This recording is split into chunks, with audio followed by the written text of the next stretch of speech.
Hi అండి, welcome back to our channel Sukanya simple రెసిపీస్లో. ఇప్పుడు నూనె పొట్లకాయ చూద్దామండి. సఫ్ఫడి పొట్లకాయ అండి. ఇది పొట్లకాయని చిన్న ముక్కలుగా కట్ చేసుకుని ఈ విధంగా రౌండ్గా శుభ్రంగా కడిగి పక్కన పెట్టుకోవాలి. ఇప్పుడు కొద్దిగా వాటర్ తీసుకొని వాటర్ బాగా వేడెక్కిన తర్వాత కొంచెం అంత ఉప్పు,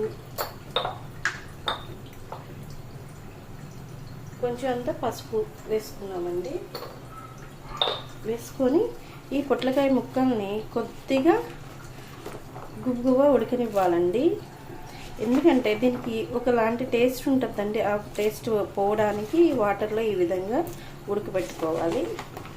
ఎక్కువ ఉడకబెట్టకూడదండి, కొంచెం లైట్గా ఉడకబెట్టుకొని ఆ వాటర్ అంతా తీసేసి పొట్లకాయ ముక్కల్ని మాత్రమే పక్కన తీసుకోవాలి. ఈలోపు మనం ఒక పౌడర్ అయితే ప్రిపేర్ చేసుకోవాలండి. ఇలాగా కొంచెం గుబగుబమన్నిచ్చి తీసేయాలి పొట్లకాయని. ముందుగా అయితే ఒక పౌడర్ని ప్రిపేర్ చేసుకుందాం. మనము ఒక 10 ఎండుమిరపకాయలు, ఒక గుప్పెడు వేరుశనగపప్పు, పల్లీలు, కొంచెం ఒక గుప్పెడు పచ్చిశనగపప్పు, 1 టేబుల్ స్పూన్ ధనియాలు, 1 టేబుల్ స్పూన్ జీలకర్ర. ఇవి ఫ్రై చేసుకోవాలండి. కొద్దిగా ఆయిల్ వేసుకొని ఈ విధంగా ఒక ఉల్లిపాయను అయితే కట్ చేసి పక్కన పెట్టుకుందాము. ఇప్పుడు కాస్తంత చింతపండు కూడా నానబెట్టుకోవాలండి. ఇంత నిమ్మకాయ సైజ్ అంతా చింతపండు అయితే సరిపోద్ది. చూడండి, ఇలాగా బాగా గుబగుబమన్నిచ్చి ఇట్లా ఆఫ్ చేసుకొని వాటర్ అంతా తీసేసి పొట్లకాయ ముక్కలు మాత్రం తీసి పెట్టుకోవాలి. ఇలా ఆయిల్ వేడెక్కిన తర్వాత ఇవన్నీ ఫ్రై చేసుకోవాలండి.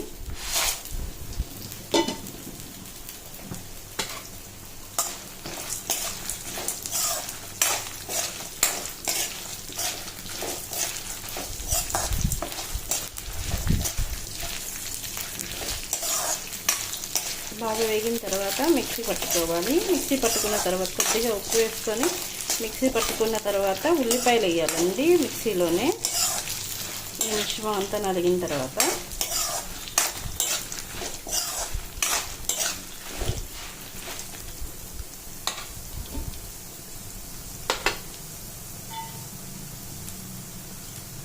దీనిలోనే కాస్తంత కొబ్బరి ముక్కండి, కొంచెం అంత కరివేపాకు,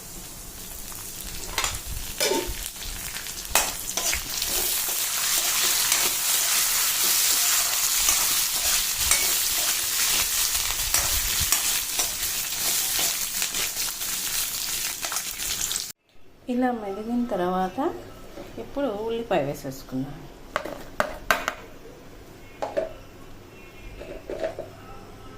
ఉల్లిపాయ కూడా వేసుకొని కచ్చాపచ్చగా చూడండి. ఇలా మిక్సీ పట్టుకున్న తర్వాత అదే కడాయిలో కొద్దిగా ఆయిల్ వేసుకొని కొంచెం అంత శనగపప్పు, కొద్దిగా కరివేపాకు వేసేసుకున్నాము.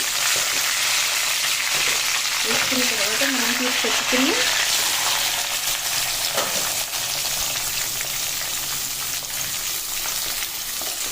కొద్దిగా వేగం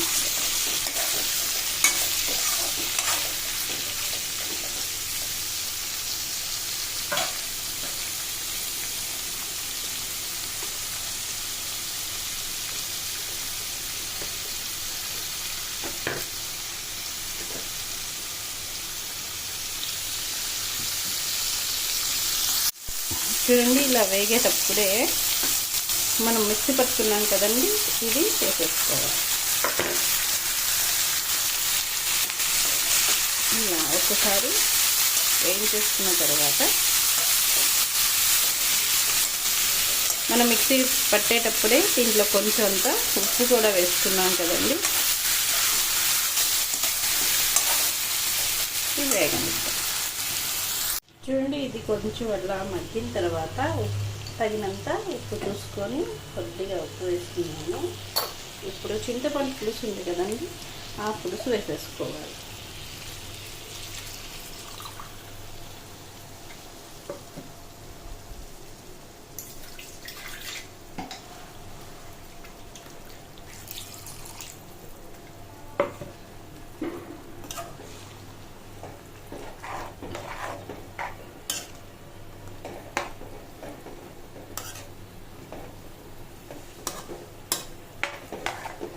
కాస్త మగ్గనిద్దాం దీంట్లోనే.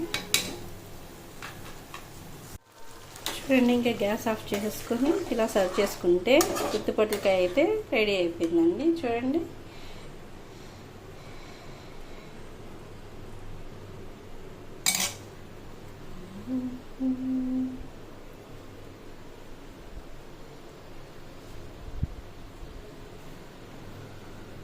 ఎంతో టేస్టీ యమ్మీగా ఉండే గుత్తి పొట్లకాయ అండి. ఇలా వేడి వేడి రైస్లో కొద్దిగా నెయ్యి వేసుకొని కర్రీ వేసుకొని తింటే చాలా టేస్టీగా యమ్మీగా ఉంటుందండి. ఒకసారి నచ్చితే లైక్ చేయండి, షేర్ చేయండి, సబ్స్క్రైబ్ చేయండి. Please subscribe my channel.